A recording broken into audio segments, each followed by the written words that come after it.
Til marks tíðarandann miðja síðustu öld má geta þess að séra Þorsteinn á Hálsi vildi ekki gefa Arnljóti dóttur sína nema hann hefði stað. Þar kynntist hún dönskum manni af íslenskum ættum, Eldskóg að nafni. Þau felldu hugi saman og með honum eignaðist hún dóttur sem marg. Þar til þau dóu árið 1904 og var mjölka á milli þeirra. Hún gerði svo húsdýra hjá bróður sínu Sæfinni með verslað á Þórshöfn þar til hann giftist eftir fluttustöðu Þórshafnar og gerði svo Davíð verslunarstjóri hjá mági sínum Þorsteini. Þorsteinn var þá orðinn lamaður og lá rúmfastur þar til hann lést árið 1920. Hann lét sig mjög varða málefni ættingja sinna, vina og ættingja, vina og sveitunga og þótti fæstum ráð nema Þorsteinn lærði á. Verslunin fluttist bænda og fyrirtækja. Davíð hafði þannig mörg að sinna og starfsdagur hans var jafnan lengri en flestra annarra. Útgerðin átti þó alltaf líkastan þátt og í barnum. Þar bjó einnig Valgerður systir Halldóru en hún hafði lamast ung. Valgerður hélt fullum sálarkröftum allar tíð og var Halldóru mikill styrkur við trú barna. Á neðri hæð hússins bjó Þorsteinn á heimilinu í margir áttu erindi við Þorsteinn og Davíð og þau allir systkini áttu frændur og vini líka. Og Þorsteinn bjó einnig. Í þessu litla þorpi var því samankomin mikill frændgarður þeirra Davíð og Halldóru og Helst og Lindu. Þegar Þorsteinn dó árið 1900 allt til ársins 1930. Þrátt ýmsa erfiðleika stundum og vaxandi samkeppni við kaupfélagið. En árið 1931 bárust hingað til lands álenska afurðar, sölutregður og brostnum kaupmætti hjá almenningi og þá brast og grundvöllurinn fyrir rekstri verslunar. Davíð og Halldór ákvað að flytjast til Reykjavíkur og reyna að komast undir sig fótum þar. Hann var þó aðeins 47 ára gamall, en hún giftist Margrétar og einnig elsti sonurinn Arnljótur til mála. Davíð var rekinn niðra, gekk á málum, seldi eignirnar, lausamuni og fasta og fór á margt fyrir lítið því fáur vildi kaupa en þær við gátu. Þannig að skólaörusti 13 hér í borg, niðri var lítið vestur. Davíð fór vestur til matvæli og líðandi vörur. Fyrir Davíð var þetta líf brot. Því hér syðra þekkti hann nær engan og enn minna til aðstæða. En hann átti Hauka í horni, þar sem var Hjalti Björnsson, en hann var hins atvinnuleysi, aukjörfuleysi og einhverjum söftum sem þá var komið á. 13 hér á landi stóð fram að stríði sem hófst haustið nokkuð síðan börnin þegar þau gifti sig, þá nýir vinir og kunningjar. Davíð var brauðseigur og vann sér hraust að vörn. Börnin fluttu fljótt að heiman hvert af öðrum og fór að búa, en Bryndís var eftir heima og sá gömlu hjónin í ellinni. Í mínum augum voru þau þannig. Davíð var einstakur dugnaðarmaður, að hverju sem ekki. Hann var ungur látinn vinna og vinnan var honum boðin. Hvert lék í höndum hans. Hann var örjulund og sagði meiningu sína umbúðar. Hann gladdist með glöðum og hann gat sér með sál. Davíð var meðalmaður á vöxt, bjóð og var vel menntuð kona, en man gamla tíma meira en það nýja. Hún var hög við Hannesi og meistari í matargerð. Vel alvöru lífsins hafði líka samúðarkennd.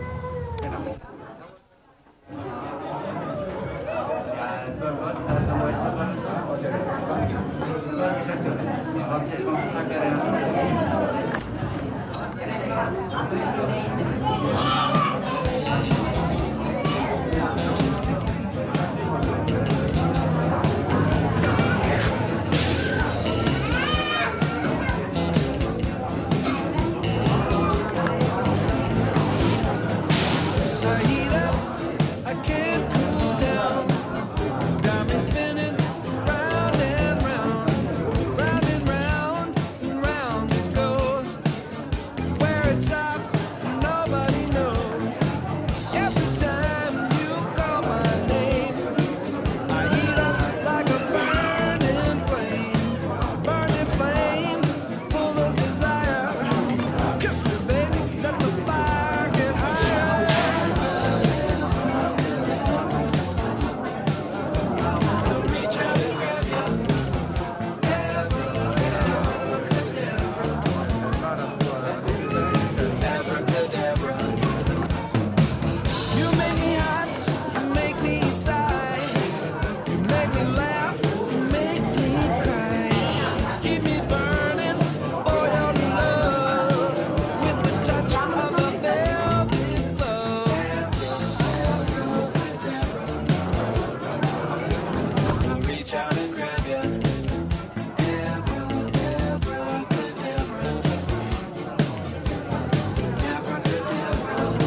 hér svo fólk getur komist að borðanum og hlustuðu fólkið.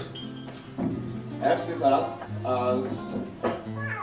þá mun Guðrún systir mín segja minningu frá skólum. Eftir það þá verða gamlar myndir frá skólum líka sem að Björg var í gegnum. Þá kemur Haraldur með sama barnaböndum á ömmu og eins að það stefnt að því að þetta er að takast á tilsettum tíma en ég skipta við höfum salinn og takmarka þannig að það nýstast að getur verið fram að skipta þetta. En tilgangurinn með svona ættarmótum er að kynnast. Við ætlum að fara yfir söguna ömmu Afa og óróatengd henni sagan að það var unga fólksins á þeim tíma heldur en það sem að foreldrarnir sögðu. Það var alltaf talað um stíginn, það var um stíginn. Sagan að Skólavörðustígnum hefst 1931 og hafði komið til landið óbrjótandi glös og voru flutt inn. Og lengingin hjá mér er þegar ég sitt í fangi einhvers frændans, ég man ekki hver það var. Og Bryndís frænka mín var að prófa hvort þetta væri satt að glösin væri óbrjótandi. Það var gert með því að standa og þröma þeim í gólfið. Og þetta glasið skoppaði allt, en það tókst að sanna að þeir voru óbrjótandi. Önnur saga sem ég man mjög vel eftir að það var í búðinni hjá Afa að það var gotterískassinn og glerlagi yfir því sem var hrikalega þungur.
Ok.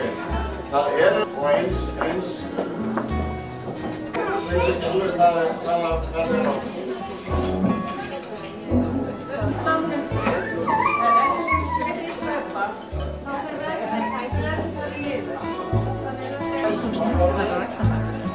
Já, ég tek alla víða undir. Já, ég tek alla víða undir.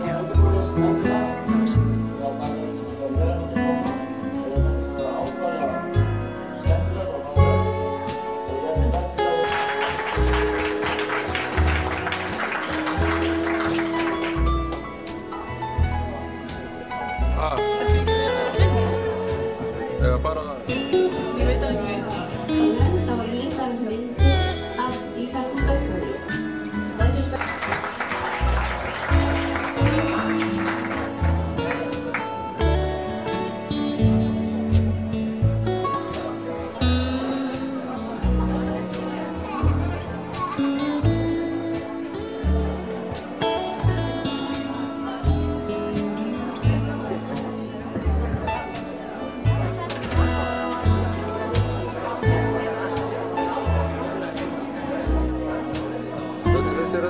Ég bara taka því. Hvernig finnst þér þetta ættamót? Ánægð með þetta? Þetta er góða. Viltu eitthvað að segja við ættamótið sem verður 20 ár? 20 ár? Þegar ég sýni þessa mynd? Já, takið þið bara okkur til fyrirmyndar. Já, það er glæsilegt. Ég hef góða.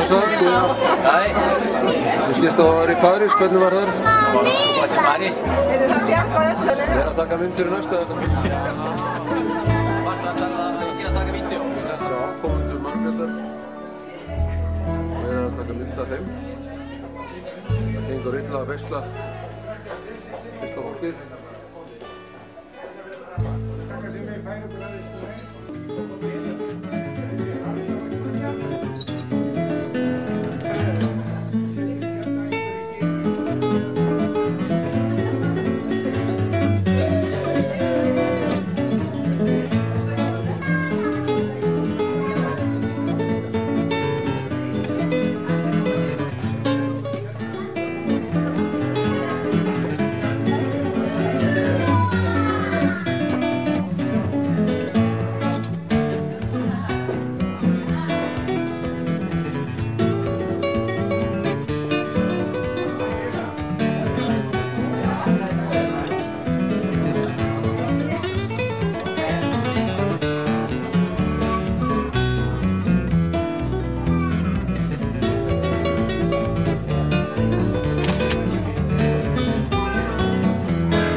öll má geta þess að sér að Þorsteinn á Hálsi vildi ekki gefa arfljóti dóttur sína nema hann hefði staðfest.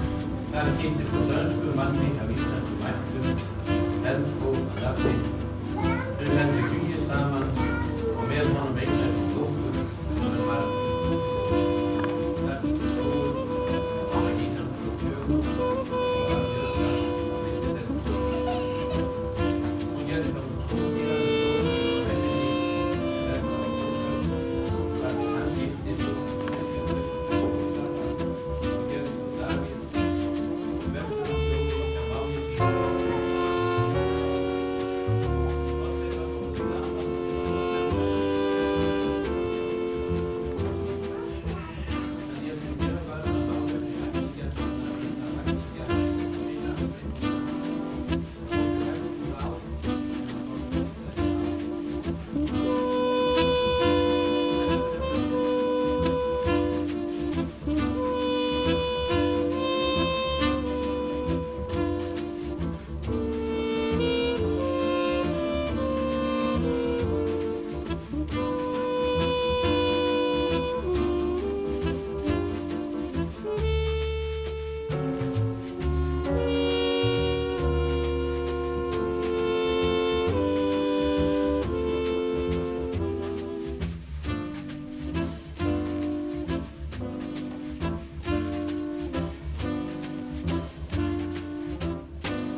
að því að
það stefnt að því að þetta að takast á.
Rætur á Langanesi.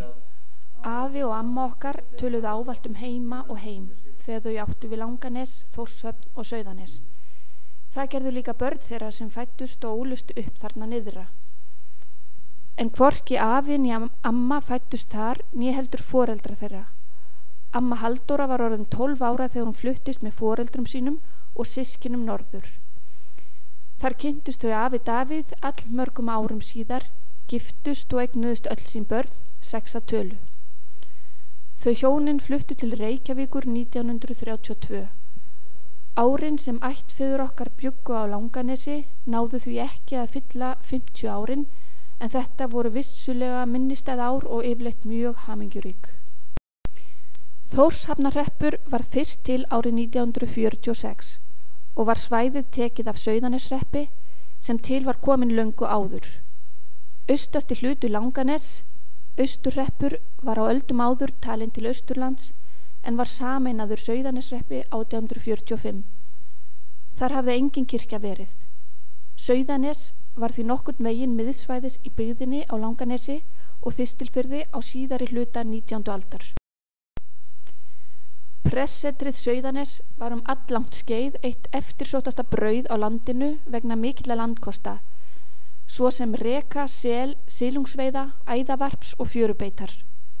Það losnaði árið 1889 þegar séra Vigfús Sigurðsson lést, en hann hafði þá byggt á staðnum glæsilegt hús úr steini 1879–81 og einnig var þar svo til fullgerð timburkirkja.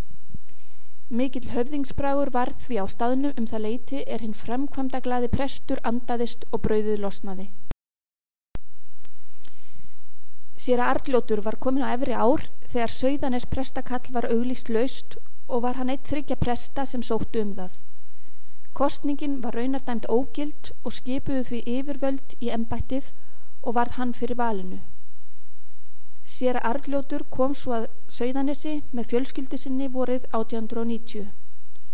Hann naut þess sjálfsagt að vera landsþekktur maður, hafði fyrst verið kosinn á Alþingi 1859, satt mörg þing og vakti athygli fyrir skelegan málflutning og afdráttarlausa afstöðu til ýmissa mála. Séra Arnljótur hélt áfram afskiptum af stjórnmálum eftir að hann kom norður. Hann var konungskjörinn þingmaður 1886–91 en sama ár varð hann þingmaður Norður-Þingeyinga og hann sinnti sveitarstjórnarmálum. Séra Arnljótur fékk sér aðstoðarprest, másinn Jón Þorsteinsson 1898.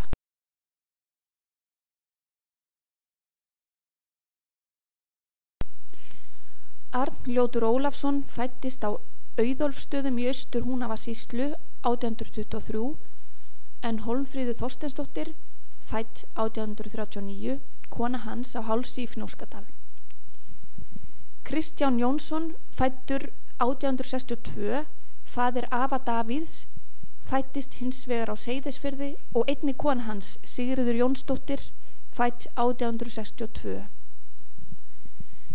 Prestsetrið á Sauðanesi margt mjög merkilegt með tilliti til byggingararfs Íslendinga. Dönsk yfirvöld höfðu staðið fyrir byggingu nokkura steinhlaðina húsa upp úr miðri 18. öld og voru þau teiknuð af hirðarkitektum sem aldrei komu til landsins. Þessi hús reyndust illa henta íslenskum aðstæðum og hlé varð á steinhúsagerð á landinu langt skeið. Á síðari hluta 19. aldar var svo svipað leyti ráðist í að reisa 3 steinhlaðin hús á Norðausturlandi og voru forsmiðir þeirra allir íslenskir. Sauðaneshúsið þeirra elst en skömmu síðar var byggt sæluhús við Jökulsá á Fjöllum 1881, skammt frá Grímsstöðum, og árið 1889 var lítið steinhús hlaðið við Torfbæ á Sómastöðum við Reyðarfjörð. Þessi hús öll í vörslu Þjóðminjasafnsins. Sauðanes aldamótin 1900. Lengst til hægri á myndinni stór skemma sem séra Vigfús Sigurðsson lét reisa. Pressetrið til hægri við hana. Þá kemur nýja timburkirkjan reist 1888 til 89, en hægra megin við hana eldri timburkirkja, svo nefnd Stefánskirkja, reist 1848. Hún var seinna flutt til á staðnum og henni komið fyrir í torfhúsaröðinni lengst til hægri. Þar var hún notuð sem dúnhús og geymsla allt fram til ársins 2000. Þá var húsið tekið niður og burðarviðnum komið fyrir í gömlu flugskýli. Byggingarmeistarar prestsetusins voru bræðurnir Björgólfur og Sveinn Brynjólfsynir, báðir búsettir á Sauðanesi. Grunnflötur hússins er 7,7 x 9 metrar að utanmáli. Veggir eru þykkir. Kjallari er niðurgrafinn að hluta og er veggþykkt þar 70 cm en þynnri á efri hæðum. Í kjallara var eldhús, þvottahús og geymsla. Á aðalhæð voru stofur, skrifstofa, press og herbergi. Á þriðju hæð voru svefnherbergi og efst geymsluloft, þar sem mun einnig hafa verið sofið á sumrin. Gríðarstór tekkbólur sem rekið hafði á land var notaður í útidýra umbúnað og nokkrar innihurðir. Á Sauðanesi var stórt bú þar sem var alltaf 30 manns í heimili. Fjölskyldan snæddi út af fyrir sig, að gömlum sið, en vinnufólkið annar staðar. Sauðanes heimilið var fyrirmynd annara heimila á Langanesi og flestir litu upp til þeirra prestjónana og dáðu þau. Þangað komu líka margir þurfalingar, enda húsfriðan þekkt fyrir greiðvikni. Prestjónin höfðu eignast 7 börn en mist 2 þeirra, þegar þau fluttu norður. Hinn börnin bjuggu eitthvert skeið í nýja pressetruna á Sauðanesi, en þau voru líka talsvert í ferðum til útlanda og sumstunduðu þar nám. Halldóra fór til Kaupmannahafnar 1899 og vorið 1900 eignaðist hún dótturina Margréti, Arnljóts, með William Felsskov, arkitekt í Danmörku. Margrét ólst upp á Sauðanesi fyrstu árin. Myndin er tekin af brúðkaupsdegi Jóhönnu Arnljótsdóttur Hemmerts, elstu dóttur prestjónana aldamóta árið 1900.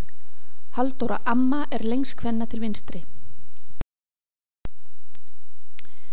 Þau Hólmfríður og séra Arnljótur létust bæði árið 1904 og árið síðar tók séra Jón Gunnlaugur Halldórsson við staðnum til ársins 1918. Synir þeirra, Hólmfríðar og Arnljóts, sem elstir voru barnana, höfðu þá komið sér fyrir á Þórshöfn það bil 8 kílómetrum fyrir sunnan Sauðanes. Þorsteinn var lamaður og hafði alla tíð verslunarstjóra, sem var Davíð. Hann fluttist unglingur til Gunnólfsvíkur þar sem hann starfaði sinn við útgerð föðusins. Hafa leiðir hans og ömmu Halldóru sjálfsagt legið saman á Þórshöfn. Þau amma og afi gengu hjónaband 1908.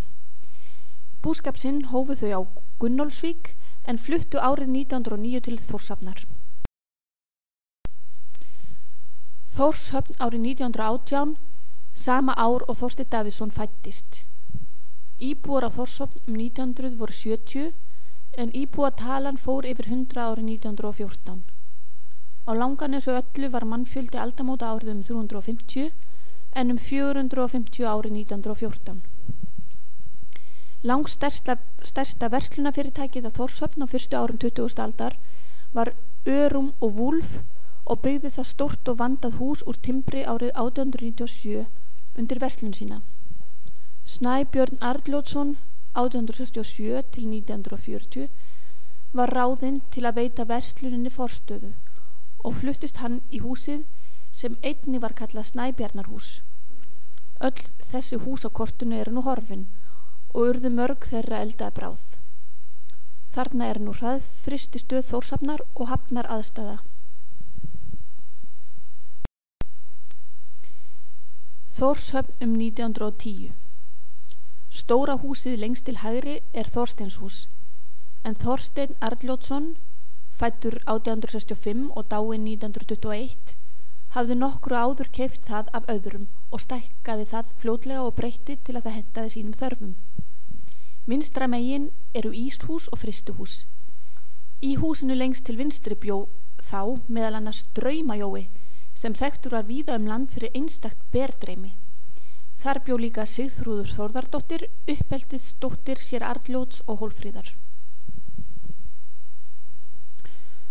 Örum og Wulf starfaði til ársins 1917 og byggðu alls 8 hús á Þórshöfn.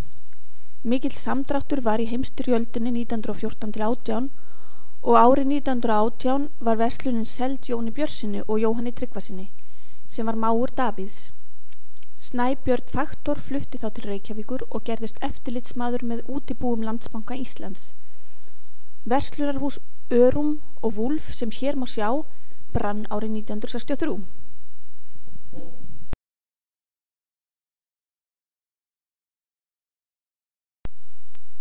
Þorsteinn flutti í hús bræðranna Björns og Friðriks Guðmundssona og stofnaði sína verslun árið 1905. Var húsið síðan kallað Þorsteinshús. Þorsteinn var áður kennari og ritstjóri en vegna sjúkleika hafði hann alltaf verslunarstjóra, Davíð Kristjánsson. Í Þorsteinshúsi bjuggu árið 1910 3 fjölskyldur. Með Þorsteini bjuggu ráðskona hans, Kristín Jósefsdóttir, einnig vinnukona. Í öðrum stað í húsinu bjuggu Davíð og Halldóra og elstu börn þeirra. Valgerður Sigríður, fædd 1908 og dáin 1917. Og Arnljótur, fæddur 1909, dáin 1980.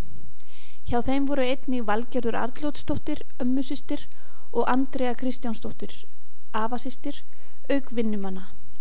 5 manns voru síðan í 3. fjölskyldunni, þarna bjuggu því 17 manns. Árið 1910 reisti Þorsteinn hús úr steinsteypu fyrir verslun sína. Auk alhliða varnings verslaði hann með hljóðfæri og hafði viðskipti allt land. Þorsteinn lést 1921. Afi og amma dvöldu áfram á Þórshöfn fram til ársins 1932 og afi vann með verslun Jóhanns Tryggvasonar másins. Þau Davíð og Halldóra eignuðust síðan Hólmfríði, fædd 1911 og dáin 82. Bryndísi, fædd 1913, dáin 94. Snæfríð, 1915 fædd, dáin 2001. Og Þorsteinn, fæddur 1918 og dáin 2003. Síðast var búið í gamla pressetrinu 1955 en það var þá orðið lélegt vegna vanhirðu. Séra Ingimar Ingimarsson lét byggja nýtt hús skammt norðan við það gamla á milli þess og kirkjunar. Flutti hann þangað með fjölskyldu sína sama ár. Gamla húsið var lítið sem ekkert notað og var það í mjög bágu ástandi þegar Þjóðminjasafn Íslands ákvað að freista þess að bjarga því frá eyðileggingu árið 1989 og tók það í umsjón sína. Var það mjög djörf ákvörðun og hefur rúmlega 60 milljónum króna verið varið í húsið sem nú hefur verið tekið í notkun á ný. Mynd tekin 1991. Steinstiftur skúr hafði verið reistur við norðurgafl hússins og þar var kyndiklefi. Aðal inngangur hafði líka verið færður frá vesturhlið yfir á austurhliðina og steinstiftar tröppur byggðar fyrir framan dyrnar. Flestar innihurður höfðu verið teknar úr gamla húsinu og settar í nýja pressetrið. Regn og vindur áttu greiðan inngang í húsið og taka þurfti milligólf úr því. Stórar sprungur voru í útveggjum og misgengi það mikið að ljóst var strax að meiriháttar viðgerð yrði að ræða. Húsið var hins vegar talið svo merkilegt að sjálfsagt var talið að leita allra ráða til að bjarga því frá algjörri eyðileggingu. Viðgerðir hófust síðla árið 1991. Til verksins voru fengnir Jóhannes Jónasson, smiður á Brúarlandi í Þistilfirði og Aðalsteinn J. Maríusson, múrarameistari sem fæddur í Þistilfirði og var fermdur á Sauðanesi en þá búsettur á Sauðárkróki. Á myndinni eru þeir í suðausturstofu á aðalhæð. Aðalsteinn til vinstri. Lengst til hægri á myndinni Kristín Kristjánsdóttir á Syðri Brekkum. Þá oddviti Þórshafnarhrepps og síðar formaður áhugamannahóps endurbyggingu Sauðaneshússins. Lagði hópurinn mikið á mörkum, einkum með ólaunaðri vinnu. Héraðsnefnd Þingeyinga framkvæmdina með árlegu fjárframlagi. Hlutar steinveggja voru ónýtir og þurfti að taka þá niður. Stálvírar voru settir í gegnum húsið endilangt og misgengi lagfært, áður en steinum var komið fyrir á ný. Múrlögun var sett á milli steina og þunn múrlögun borin á yfirborðið, þannig að mótar fyrir steinhleðslum. Ný þakklæðning var sett á viðgerðar þaksperrur og þakið klætt þakpappa eins og upphaflega hafði verið gert. Síðar hafði bárujárni verið bætt við ofan á pappan. Ýmislegt úr húsinu reyndist unnt að gera við og nota áfram, svo sem stiga á milli hæða, veggþyljur og nokkur gólfborð. Undirstöður hússins reyndust lélegar og vatn átti greiðan aðgang í kjallara þess. Til þess að nýta mætti kjallaran betur var ákveðið að auka lofthæð og færa kjallaragólfi neðar sem svarar 1 stigaþrepi. Grafin var upphaflega rás í gegnum jarðveginn og lítilega niður í ísaldarleirin. Í raufina var komið fyrir grjóti og hvíldu útveggir ofan á þessari undirstöðu. Raki leitaði hins vegar inn í gegnum kjallaraveggi og síðsumars 2002 var rás grafin meðfram öllu húsinu og undirstaðan þétt með múr, auk þess sem rás var útbúin fyrir regnvatn og því beint í gryfju sunnan við húsið.